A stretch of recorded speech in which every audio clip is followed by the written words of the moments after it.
为什么说在北京这样的大城市里2/3的女生她都很难嫁得出去？其中有一部分啊，是因为太挑剔了，眼光太高了，她不找一个霸道总裁，她是誓不罢休的。另外还有一部分呢，是有拖延症，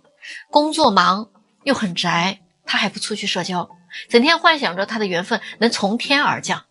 最后啊，有一部分女生纯粹就是自己作的啊。结婚的时候呢，要求男生的房子必须加上他自己的名字。关于这个问题，有一个男生啊是这么跟我说的：你1分钱你都不出，张嘴就要把房子加上你的名字，你这是贼，知道吗？你要加名儿，那就是没想好好过日子呗。房子你本来就住着，这不就是你的吗？你要加名字，不就是想着离婚以后可以把房子分走吗？还安全感？那你有安全感了，我的安全感谁给啊？这不就是为了离婚在做准备吗？结婚是为了以后人生道路上有个伴儿，你天天问我嫁给我是图什么？那我娶你又图到什么了呢？夫妻是相互扶持的，你光指着我扶持你怎么行啊？你怎么不扶持我呢？这几句话说的其实也没什么毛病，大家觉得呢？评论区聊聊哦。如果你的闺蜜总跟你说你男朋友这儿也不好那儿也不好，这时候你该怎么办呢？最近有个姑娘跟我说啊，这件事啊让她特别困惑。她有2个闺蜜啊，都是单身。大学的时候呢，她们仨就是很好的朋友。现在啊，大家都27、8岁了，家里边也催得比较急。现在呢，只有她啊谈了一个比较固定的男朋友。只不过呢，她这个男朋友可能在经济条件上真的是不太好，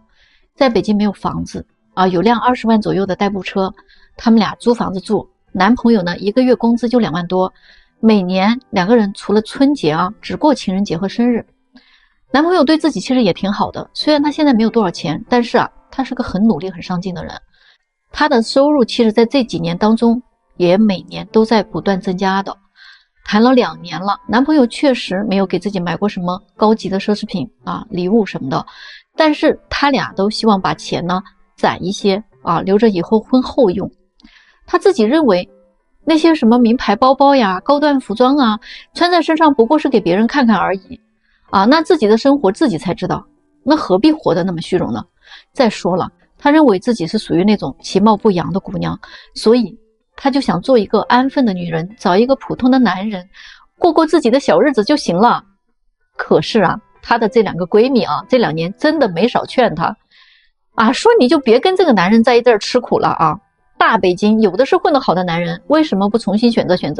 找一个有钱的？干嘛那么努力攒钱呀？你这个男朋友这么穷，他根本就不配结婚，未来有你哭的时候。就因为他一直以来就没有听他们劝的，那现在联系都变少了，所以他自己呢也开始怀疑啊，自己坚持的是不是错了，甚至他自己都开始有点动摇了。想一想北京的房价啊，以现在男友的实力，估计未来是不可能在北京立足的，所以他最近啊都有点抑郁了。可是我跟他说啊，你别听他们的，听他们的你就会跟他们一样，最后成为大龄剩女，做梦都在等一个霸道总裁爱上他。最后呢，等到了人老珠黄，被人家男人挑来选去啊，被有钱的人玩弄身体和感情，到时候呢，他们就会明白那句话，圈子不同不要强融，总想攀高枝儿，你咋不看看自己到底是野鸡还是凤凰啊？再说了，下回他们再这么劝你，你一定要给他怼回去。你说关你屁事啊，我老公我自己选的，我乐意，他是花你家钱了还是吃你家大米了？你不要给他们面子。你要相信啊，总有那些见不得你好的人啊，想看你笑话的人，一定要跟他们保持距离的。就如果你也被他们带节奏了啊，也跟着一起挑你老公的毛病，要不了几年啊，你就会发现啊，别人呢都好好的啊，就你本来该有的都没了，到那会儿后悔就来不及了啊，明白了吗？所以在当今这个社会啊，当滥情都成了主流的时候，深情反而成了罪过。在乌鸦的世界里，天鹅都是有罪的。最近有个男生跟我说啊，他是这么筛选女生的，你们来听一听他说的到底有没有道理啊？他说呢，有以下几个原则。第一呢，是相亲完了之后加了微信，不回信息或者回复特别慢的那种，直接 pass。第二种呢，加了微信聊天回复总是嗯啊哦这种的啊，直接就删了。第3种啊，加了微信聊天也比较积极，但是呢，总是约不出来见面的，这个不就是在给别人做备胎了吗？那就放弃。第4种呢，微信回复也积极聊天，但是出来约个会，完全是男生在买单付出，人家就摆出一副你得跪舔我的样子，那还是下一位吧咱不伺候。第5种呢，出来见了好几次面了，手都不让你碰一碰的，那明显就是不喜欢你勉强在一起而已，那还是算了吧，对吧？第6种呢，就是加了微信积极回应能够呢约出来见面，也能主动的互动偶尔还会买个单，性格比较随和，约会几次之后呢，可以接受身体的接触约会1个月以后就同意做女朋友的，这个才是自己想要的女生。他说追女生就7个字行就追，不行就撤。女生不是追来的，女生是选择来的。如果说一个女生不愿意做你的女朋友，那你怎么追怎么舔都是在浪费时间。你也别告诉我说，哎呀，这不是我想要的，我想找一个自己心动的女人，等她出现了我再追。老实人就应该专一一点不能做这种广撒网的事儿，太渣了。我应该专心的追一个女生，只爱一个女人。你看看这个就是你找不到女朋友的原因了。专一它不是让你在找女朋友的时候是你找到女朋友之后一心一意对人家，这个时候才需要你去专一。你连女朋友都还没有呢，你专一个鬼呀你们说他说的对不对？谈恋爱是一定要速战速决的为什么呢？今天有一个姑娘过来跟我抱怨嘛，说最近她跟男朋友推进不下去的感觉了，明显对方对自己冷淡了。那我就问她谈了多久了，她说谈了5个多月。然后我又问她关系到了哪一步，她说自己性格比较慢热以前谈的男朋友都是主动追求她的，她呢几乎不会主动主要是自己不太会。而且呢她又是拒绝婚前性行为的，所以目前他们的关系也就是看看电影吃个饭，偶尔呢去爬个山，最多有个拥抱接吻都很少，也就是这样我问她那有没有见过男生身边的人，比如说亲戚朋友什么的，有没有去过男生的家，除了吃饭看电影有没有一起去经历过一些事情有没有为男生付出过一些什么呀？她说这些都没有但是她给男生做过1次饭，因为那天是男生的生日。那我一听是这样那我说那人家可能就是在考虑要跟你分手了，或者呢就是已经找到了下一个想要接触的女生。所以我和你们说谈恋爱是一定要速战速决的，除非你不想结婚，否则谈到3到6个月就可以推进结婚的事儿了。女生不要那么慢热非得等到有感觉了才行。男生呢是没有那么大的耐心的，知道吗？但凡半年1年谈下来，你们2个所有的约会还是停留在吃饭呀、看电影、聊天双方的家里人朋友都没有深入接触过也没有深聊过谈婚论嫁的事儿，也没有具体商量过什么细节，那你这个路子真的是就走歪了这样谈下去呢，不要说半年1年，再给你2年3年都是纯粹的浪费时间。那么重点就来了下面呢我说3件事做好了就可以快速推进结婚的进度了。第1点就是交往初期就要明确的表示自己是要奔着结婚去相处的，甚至呢你可以告诉对方一个时间节点，大概是半年或者8个月或者是1年，如果不合适咱们就在这个期间尽快分开，如果合适的话最多谈这么久。不要用我们女生自己的思维去想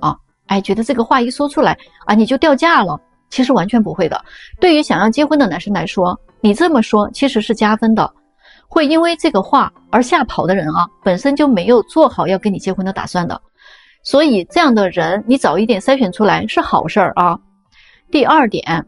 快速主动的突围，主动出击除非他确实工作很忙不方便，否则其他的时间你想给他打电话你就打呗你想要跟他聊视频就聊呗包括积极深入到对方的生活核心圈里面去比如说他多年那些要好的朋友他的朋友圈你得进去认识他的家庭成员这些要多相处，因为只有这样呢你才能全方位的去了解一个人的。如果对方找各种理由不配合你那你心里边就要有点数了，知道吗？说明其实你没有进入对方的认可的范围内，可能他还没有要和你结婚的打算第3点呢，也就是最重要的一点，就是一定要交流一下未来在钱方面的一系列问题了解彼此的消费观以后的家庭开支谁来做主？财务是合并还是财务 AA 或者财务 AB 制？总之一点点讨论清楚，也只有讨论清楚，你们才能算真正的在交心，在交付未来。不要觉得这种话开不了口，因为只要你是想和这个人结婚的，那这个钱的问题就是绕不过去的。与其你们谈了很久很久已经付出了很多时间成本了，再去面对这个问题会不会太晚了还不如早一点做到心中有数知道吗？所以你们觉得我说的对不对今天有个挺有趣的事儿我来聊一聊。今天上午有一个89年的男生来我们这儿呢咨询一些相亲的事儿正好呢有一个93年的女生呢也在这儿。这个姑娘呢正在跟前男友通电话就那个声音分贝特别高，大家都能听得到的那种。就听到她在电话里边大声的数落她的前男友。她说我是不会跟你结婚的，连20万的彩礼你都拿不出来，上班挣的那点钱够干什么用？你自己喝西北风，你还想带上我呀？别跟我说什么感情，你不想付出就想娶我呀，门儿都不会有的。还有你们家那个房子才60-70平，让你加个名字给我点安全感，你就找各种借口不同意，说这是你父母的房子，那你倒是自己买一套没有能力结婚就别做白日梦了，以后别再给我打电话了，行吗？他挂完电话之后那个89年的男生正在旁边填写信息。这个女生呢就偷偷的凑过去看了一眼，转过头就跟我说你看这个男生的条件就是我就特别满意的，能不能现在给我介绍一下认识认识我呢就拿过那个男生填写的信息看了一下185的个子美国海归硕士，北京人，家里有好几套房子，男孩呢自己年收入60多万。然后我就过去问那个男生了我说你想找个什么样的呀？男生说我想找个95后，身高呢1.68米以上，最好是北京本地人，硕士学历，长相漂亮点的。我结婚是不讲究彩礼什么的，如果女方那边要提彩礼的话就免谈了。另外我们家房子挺多，但是都是在我父母名下的，所以我也不可能给我的老婆加名字，最好她自己呢也有房子。我听完了之后我就看见旁边93年的这个姑娘一脸的尴尬因为她没有一条是符合对方要求的。但是你们知道怎么着吗？她这个时候很不甘心她居然就厚着脸皮上去要这个男生的微信。男生说就别加了吧我呢对你这种普信女一点兴趣都不会有，你倒贴给我我都不会要。你们看看就是这么个事儿。姑娘被狠狠的打脸了我跟你们说一个相亲真相吧，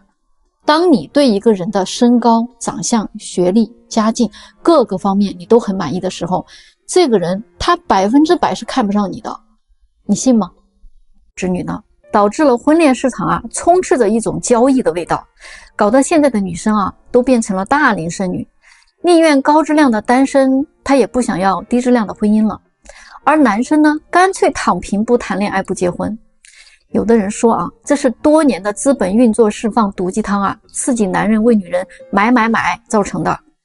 刺激经济雄起之后的后遗症就是现在的婚恋现状。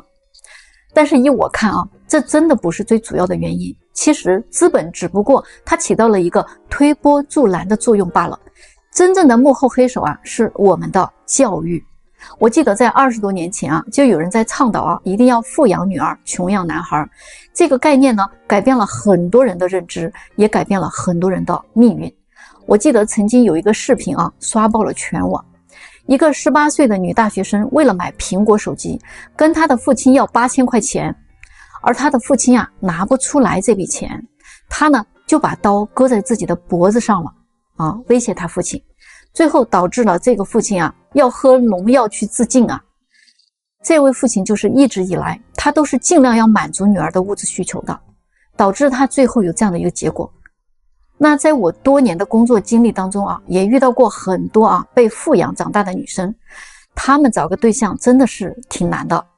知道为什么吗？虽然当初倡导这个观念的人说的要富养女儿，指的是培养女孩子的气质，让她呢得到更好的教育，让她看到更好的更广阔的天地，增加她的阅历，丰富她的内涵，培养她独立和开阔的眼界。只可惜啊，很多的老百姓啊，都误读了这个信息。他们认为的富养就是字面意义的富养了，结果导致女孩们啊，从小对物质的需求就会得到回应和满足的，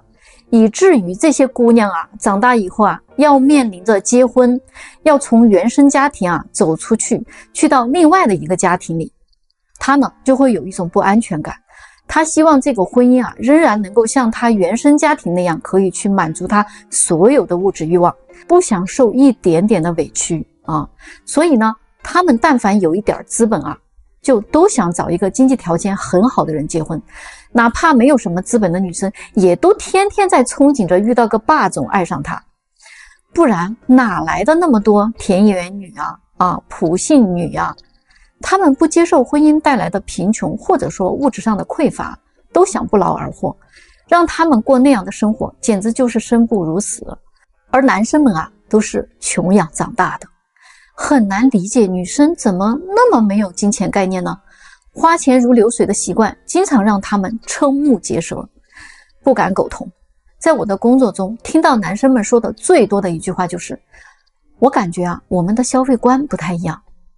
往往就是因为这个原因，被拒绝的女生非常多。所以物质欲比较强的女生，实际上啊，她是很难遇到一个跟她价值观完全契合的男生的。即便是有很多有钱的人啊，内心里啊，其实也是看不起这一类女人的。你们觉得是这样的吗？今天呢，有个男生跟我说啊，他从29岁就开始相亲了，一直呢相到了现在35岁了。中间呢，他谈了2个，但是都没有成。他现在真的是啊，都不想追女生了，甚至呢，他都有点厌恶女生。要是不是家里边催啊，别说让他结婚了，就让他现在谈个恋爱，他都嫌好麻烦。我呢，看他真的是弄得挺痛苦的啊，我就跟他分享了几个我做红娘以来啊，总结出来的一套相亲中的规则。不听的别后悔啊，你到外边啊，可能花钱你都听不到。第一条呢相亲对象基本上是不用你去追的，那种能让你费劲巴拉去追的啊，看你表现的，那基本都是不怎么喜欢你，或者呢就是想吊着你，把你放他的鱼塘里先养着。你呢就别天天跟舔狗似的啊去讨好人家啊，不用，真的没必要。因为喜欢你的女生，她自然会跟你互动的很好，她也会主动找你。你呢就别做那些舔狗的事儿了啊，最后呢只是感动了你自己罢了。当然了，你主动的去关心对方，积极的去表现，这个肯定是应该的，但是一定要有度啊。但凡见面3次以上都不让你牵个手啊，碰都不让你碰一下，真的你就放弃吧。2个月了还不肯跟你确定关系的，你也别浪费时间了，知道吗？不合适。这第二呢，相亲啊，你千万不能啊总想着找个特别满意的。这个世界上啊，根本就没有什么十全十美的人。你不要总是抱着那种幻想啊，能找个温柔的、漂亮的、善良的、贤惠的，上得厅堂还下得厨房的，最好呢还家境好、学历好啊，而且呢还会挣钱，这样的女人最满意。我觉得啊，这种的怎么还会流落到相亲市场里来呢？早就被别人下手了。所以你要懂得啊，权衡一下的。如果一个姑娘她在长相、性格、家庭背景啊，包括她工作这4个维度当中，她占了2、3个点，那就已经是很优质的对象了。如果在你的眼中这个女人已经完美的不行了，那我估计啊，你根本就配不上了。所以啊，想找一个合适的，真的都比登天还难的啊，那就咱们就不要那么挑了，对不对？就不要那么幻想了。第3个呢，就是在约会多次以后啊，这个女人呐，1次都不给你花钱啊，1次都不愿意买单，那你就要谨慎选择了。你要是钱多烧的，那随便啊，对吧？那种铁公鸡一毛不拔的女人，你呀趁早远离。毒鸡汤说啊，你不给她花钱就是不爱她。我呢虽然不完全否认这个，但是男女其实是一样的，知道吗？就是你看那个舍得给你花钱的女人，那也是真爱。只不过呢，这个事儿啊，不只是针对男人的。第4点，如果交往过程当中，对方总是在嫌弃你这儿，嫌弃你那儿，经常看你不顺眼啊，看你不爽，动不动还打压你一下，比如说，嫌你工资低啦，个子不高啦，或者说你房子太小啦，反正种种之类的。但是他嫌弃完了之后呢，还是愿意跟你保持关系，这种的啊，十有八九啊，你就是被人家吊着的啊，咱能不能有点骨气啊？别上杆子啊，跟没见过女人似的。人家呢，那就是感觉特别优越啊，嫌弃你，觉得你配不上他，但是呢，又暂时找不到条件更好的，先稳住你吧，对吧？这种的呀，你就自己看着办啊。这第5个啊，一定要了解一下他的原生家庭和他平时的生活圈子，特别是他父母之间的关系，还有他跟他父母之间的关系是什么样的。如果遇到个妈宝的啊，或者伏地魔呀，哦，那你真的掉进无底洞了。还有啊，她身边的闺蜜是什么类型的？记得啊，物以类聚，人以群分啊。胡乱的结婚真的是啊，你还不如保持单身呢。虽然不结婚很另类啊，也不太符合大众的价值观，但是最后说一点，不要为了结婚而结婚。建议你们还是要找一个啊自己喜欢的，最起码呢相处舒服一点的人在一起吧。大龄的生男生女们真的也不用太焦虑了，结婚并不是人生的必选项，你们说对不对？